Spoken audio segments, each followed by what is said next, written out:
I think a lot of the debate against perennialism is that you're discussing a difference between like exoteric theologies, and I think perennialism is not meant for that.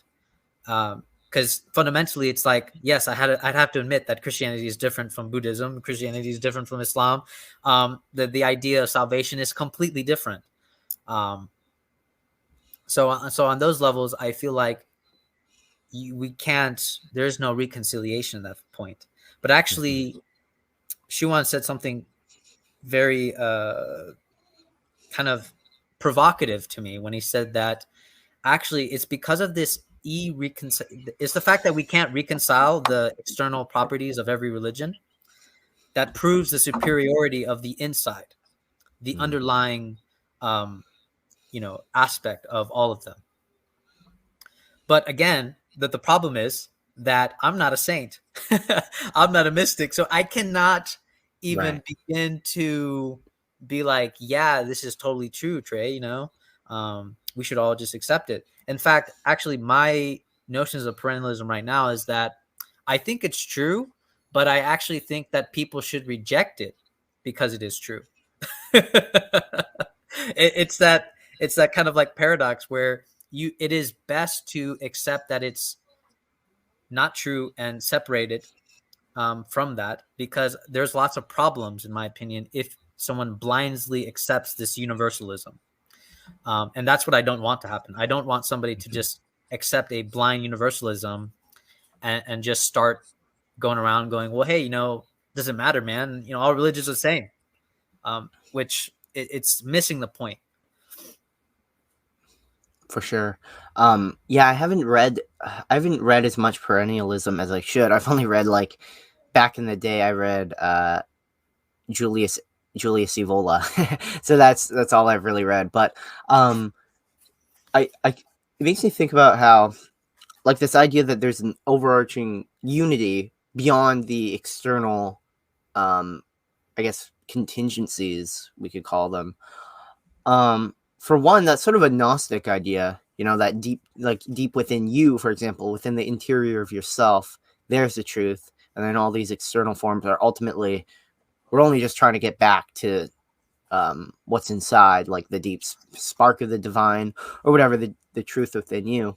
So that's one thing I'd say. And also, I think the perennialist philosophy, fundamentally, the way of seeing religions, the problem is that I think it sort of does work with the Eastern stuff. Like the Eastern uh, religions, if you want to call them that, like Buddhism, they're already sort of perennialistic. Like, there already is that idea of the multiple paths to the one truth, the universal truth that different religions embody in their own way.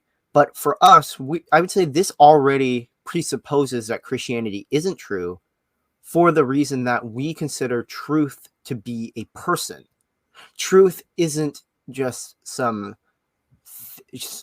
impersonal form or whatever beyond everything that everything participates with in their own way. Truth is literally a person. It's literally the logos of God. That is the truth. So, in a way, perennialism is right in the sense that other religions have aspects of the logos, and Orthodoxy is written, like we've written about this. There's a book, Christ the Eternal Tao. That's a book that talks about the the Tao and how it relates to Christ and the logos and stuff. So, and ultimately, from a biblical perspective, all of these religions descend from the line of Noah, who had the true God revealed to him. That's why, for me, it's no coincidence that the highest God in the pantheon of basically every religion is associated with the sky in some way, because we know from Genesis that while the covenant name of God for the Jews was Yahweh, the name of God that was established for the Gentiles in the Noachic covenant was the Most High God, El Elyon. So God is associated with the sky in the Americas, in China, in Africa, in Australia, in Europe, because this is all the same revelation of the one God. So even from a biblical perspective, there is merit to perennialism, in the sense that there these religions embody the logos in a way, but we would, I think, from a Christian perspective, we would just say that because the truth is a person, we have a sort of monopoly on truth because we are following that person. We are the followers of Christ. We are Christians. So, and actually, Saint Justin Martyr, he's a very, very early apostolic father, I believe, from the 2nd century. He talks about how everyone from all nations who follows the Logos, they are a follower of Christ, whether they believe it or not.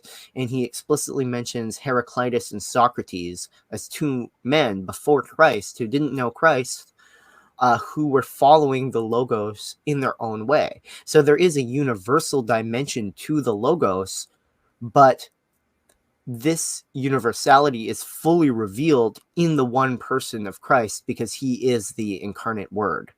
So, yeah, I think there's a lot of interesting stuff about perennialism, whether it be from the more philosophical side of all of us participating in the Logos in some way, and also even just from the historical side in terms of the transmission.